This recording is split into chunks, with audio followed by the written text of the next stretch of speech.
온 삶을 변화시키고자 하는 열정. 하나님을 부지런히 섬겨라. 세상을 떠나 여기 수도원에 온 목적과 이유를 자주 상기하라. 하나님을 위해 사는 영적인 사람이 되려는 것이 아니었는가? 그렇다면 머지않아 노력한 보상을 받을 것이니 열심히 노력해서 온전한 사람이 되어라. 당신에게 임종의 시간은 무섭지도 슬프지도 않을 것이다. 지금 조금만 노력하면 곧 흡족한 안식, 실로 영원한 기쁨을 누리게 된다.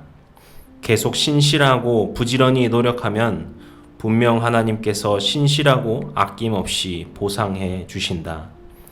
구원을 받는다는 합당한 소망을 계속 품되 나태와 교만에 물들 위험이 있으니 이미 끝난 일처럼 처신하지 마라.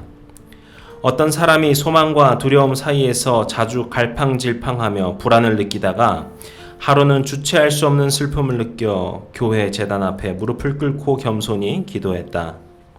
자기의 상태를 성찰하던 그가 말했다.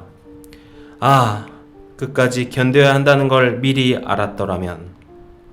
그 즉시 마음에서 하나님의 음성이 들렸다. 그걸 알았더라면 어떻게 했을 것 같으냐? 그때 했었을 일을 지금 하라. 그러면 불안할 이유가 없다.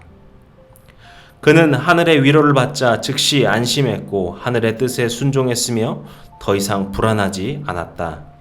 그는 그 이후로 미래가 어떻게 될지 더 이상 알려하지 않고 선한 일을 시작할 때나 마칠 때나 하나님께서 기뻐하실 뜻을 찾으려고 노력했다. 선지자는 이렇게 말한다. 여호와를 의뢰하라고 선을 행하라. 땅에 머무는 동안 그의 성실을 먹을거리로 삼을 지어다. 아멘. 많은 이들로 하여금 계속 성숙해가지 못하도록 가로막는 것이 있다. 그것은 힘겨운 싸움이나 닥쳐올 많은 역경들을 미리 두려워하는 것이다. 당해내기가 너무나 어렵고 불쾌하기까지 한 고난들을 용감하게 극복해가는 사람들은 결국 성숙한 덕을 소유하게 된다. 자기 자아를 굴복시키고 자신의 뜻을 절제하는 사람이 성숙하게 되고 은총을 받는다. 그러나 스스로 죽이고 극복해내야 하는 대상이 모두 똑같을 수는 없다. 열정이 과한 사람일지라도 덕을 쌓는데 근면하고 진실하다면 성정이 차분하지만 미덕이 없는 사람보다 더 크게 영적으로 성장한다. 스스로를 성장시키는데 도움이 되는 특별한 두 가지 방법이 있다. 첫째는 본성적으로 치우치는 악한 것들로부터 단호하게 매몰차게 돌아서는 것이며, 둘째는 자신이 가장 취약한 덕을 쌓기 위해 최선을 다하는 것이다.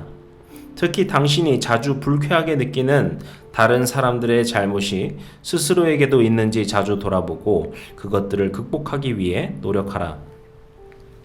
어디서든 성장할 기회가 오면 붙잡아라. 본받을 만한 일을 보거나 들으면 배우고 따라하려고 애써라.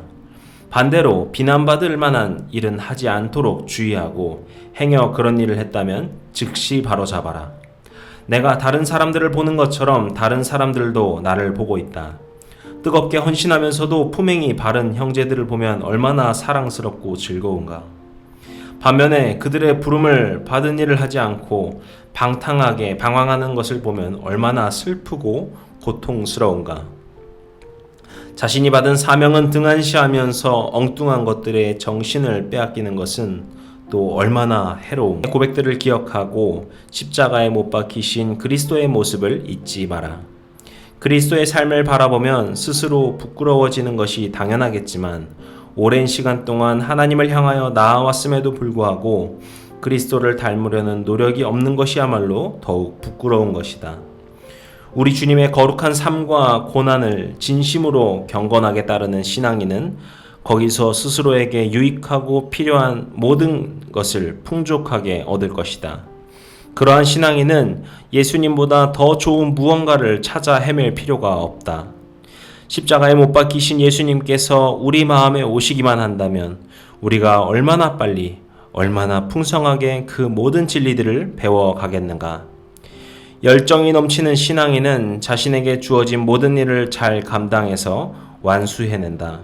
그러나 게으르고 미온적인 신앙인은 끊이지 않는 시련에 시달릴 뿐 아니라 사방에서 고통을 당한다. 왜냐하면 그는 내면에서 평안을 얻을 수 없고 외부에서 위로를 구하는 것은 금지되어 있기 때문이다. 규칙을 따르지 않는 신앙인은 무섭게 파멸한다. 그와 같이 편하고 자유로운 것만 추구하는 사람은 언제나 무언가에 불만을 느끼기 때문에 항상 괴로움을 느낀다. 수도원에 은둔하면서 수련하는 수많은 신앙인은 어떻게 지내는가? 그들은 외출을 거의 하지 않고 늘 묵상하면서 살고 소박한 음식에 낡은 옷을 입고 살아간다.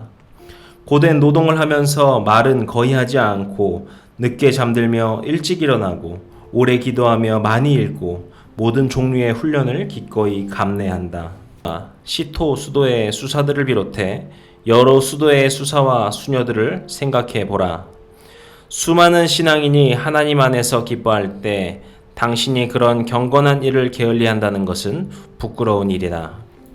아무것도 할 필요가 없고 그저 전심을 다해 목청을 높여 우리 주 하나님을 찬양하기만 할 수 있다면, 또한 먹거나 마시거나 잠을 잘 필요도 없이 늘 하나님을 찬양하면서 영적인 필요에만 집중할 수 있다면, 그런 삶은 육신의 종처럼 살아가는 지금보다 훨씬 더 행복할 것이다. 일련의 피로들이 사라지고 영혼을 새롭게 만드는 것들에만 집중할 수 있게 되면 좋으련만, 안타깝게도 우리는 영혼의 양식을 거의 맛보지 못한다. 어떠한 피조물에게서도 마음의 위로를 굴하지 않는 사람은 하나님을 온전히 누리기 시작한다. 그리고 어떤 일이 생겨도 만족한다.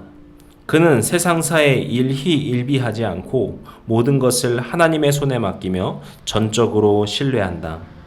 만물이 하나님의 것이고 하나님께는 소멸하거나 죽는 것이 전혀 없으시며 만물이 하나님을 위해서 존재하고 하나님의 뜻을 쫓아 섬긴다. 자신의 목적을 항상 기억하고 잃어버린 시간은 결코 되돌릴 수 없음을 명심하라. 영적인 일에 관심을 가지고 부지런히 노력하지 않으면 결코 덕을 갖출 수 없다. 열정이 식으면 악한 생각들이 끓어오를 것이다. 그때마다 다시 영적인 열정을 불태워라. 그러면 당신을 향한 하나님의 은혜와 덕을 사모하는 자신의 믿음으로 말미암아 평화를 되찾을 것이며 시련은 사라질 것이다. 헌신적이고 부지런한 사람은 무엇이든 해낼 준비가 되어 있다. 땀 흘려 일하는 것보다 악독한 정욕을 물리치는 것이 더 힘든 일이다. 작은 잘못을 고치지 않으면 서서히 큰 잘못을 저지르게 된다. 그러나 당신의 낮 시간을 유익하게 보내면 언제나 저녁에 보람을 느낄 것이다. 스스로를 잘 살피면서 다른 사람의 일에 간섭하지 마라. 힘을 다해 자신을 굴복시켜 간다면 반드시 성장의 길로 나아갈 수 있으리라. 아멘.